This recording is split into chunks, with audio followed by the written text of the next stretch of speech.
Miami Hurricanes have just landed a new verbal commitment for the class of 2025, providing another piece for that great wall of Mirabal from the 904 to the 305.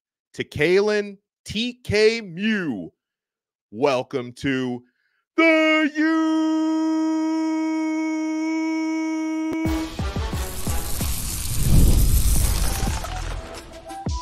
You are Locked On Canes, your daily podcast on the Miami Hurricanes, part of the Locked On Podcast Network, your team every day.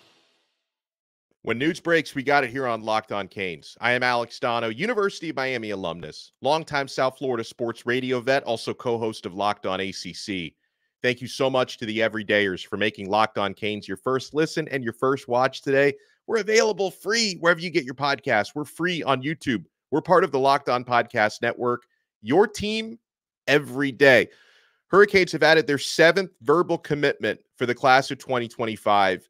We go into the trenches for this one.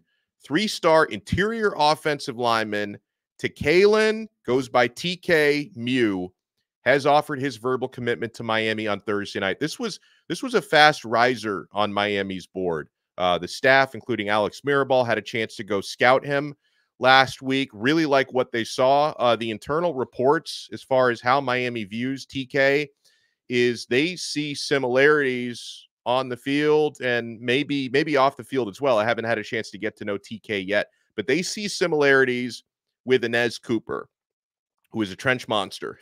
Anez Cooper, Miami's current starting right guard. Apparently the staff sees similarities from TK to Anez Cooper. And if you've got that going for you, if you're like Big Coop, I can definitely trust the eval on this one. This is a player that Alex Mirabal feels he can develop into another great offensive lineman at the University of Miami.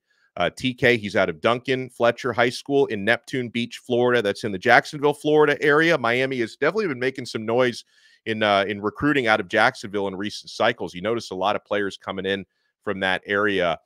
He stands 6'4", 340 pounds, very, very aggressive, very strong, and very quick at the point of attack. And TK, I had a chance to watch a little bit of his high school tape earlier today, and just an absolute monster in the trenches. It really looks like a man amongst boys with his high school competition. I even saw, I was going down a YouTube rabbit hole for TK, and I saw a video of him standing next to some of his teammates when he was in 8th grade, and he looked gigantic already at that point. So 6'4", 340 pounds, still has room to grow even bigger. And this is going to be someone who is going to join. Now, Miami recently, remember, lost an offensive lineman verbal commit from Lamar Williams. That was an exterior offensive lineman. TK, I would imagine, is probably going to play guard at the University of Miami. I wonder if center could be in the future for him. Miami obviously is looking at potential centers of the future for the upcoming class. Probably the top name that Miami is in the mix for is S.J. Alofaituli, one of the top interior offensive linemen in the entire country in the class of 2025 out of Bishop Gorman. He's locked in, has S.J. his official visit coming up in June. Had a chance to meet S.J. at Miami's spring game. He seemed to really enjoy the campus, but we'll see if S.J. may be joining TK at the University of Miami. Another thing that stands out about TK, credit to Rolo Sports from the Life Wallet Sports Network, pointed out, not only is he 6'4", 340 pounds, he's got an 86-inch wingspan, has the physical tools to become the next trench monster at the Miami Hurricanes. And so Miami ends up, winning out. And, I say winning out, I know it's a verbal commitment. I haven't signed the letters of intent yet, but TK has chosen the University of Miami over the likes of UCF, who really likes him. Also had offers from Auburn, South Carolina. I think FAU really liked TK, but apparently, with Miami being blown away by him, having just scouted him in person, apparently the feeling is mutual, and he really, sees himself in a good future for him and his family down here at the University of Miami. So welcome to the U, TK. You take a look at Miami's class of 2025 so far. 7 verbal commits. It's very early in the process. More things are going to start to materialize in the summer. But Miami has 7 verbal commits at the moment. They've got the 31st ranked class in the country right now.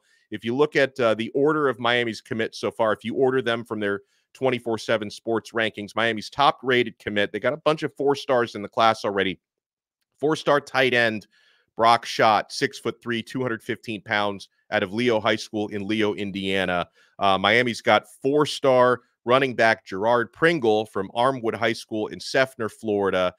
Pringle, it was nice to see him. He was reposting some stuff on social media to welcome TK to the U. You know, Pringle in a couple of years is going to enjoy, you know, running behind a big monster like TK.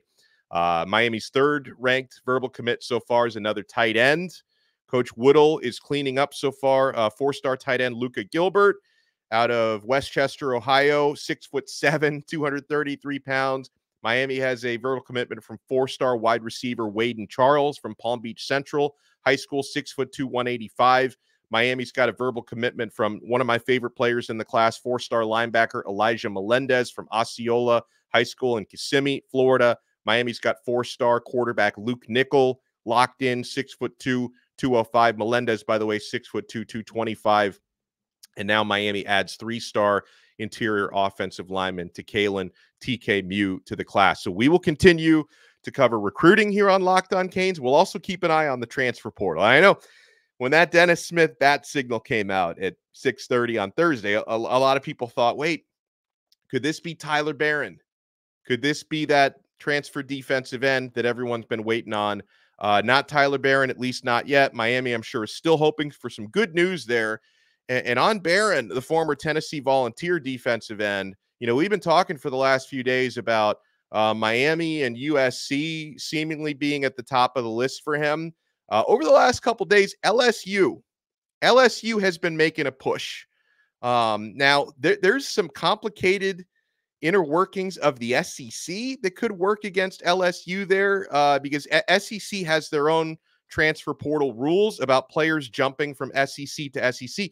And apparently since Tyler Barron, you know, he's transferred a lot over the last few months because he had initially transferred from Tennessee to Ole Miss.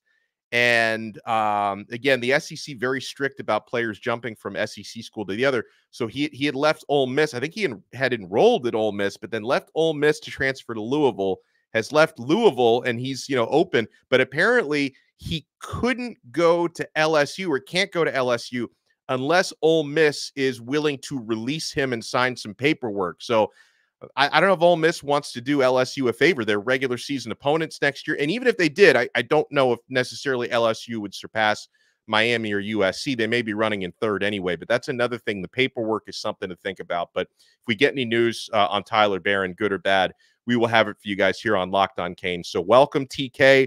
Folks, if you're watching Locked On Canes on YouTube, make sure to smash that like button and subscribe. If you listen to the audio version, make sure you subscribe on Apple Podcasts, Spotify, wherever you get your pods. And we'll talk to you again tomorrow on another episode of Locked On Canes, part of the Locked On Podcast Network, your team every day.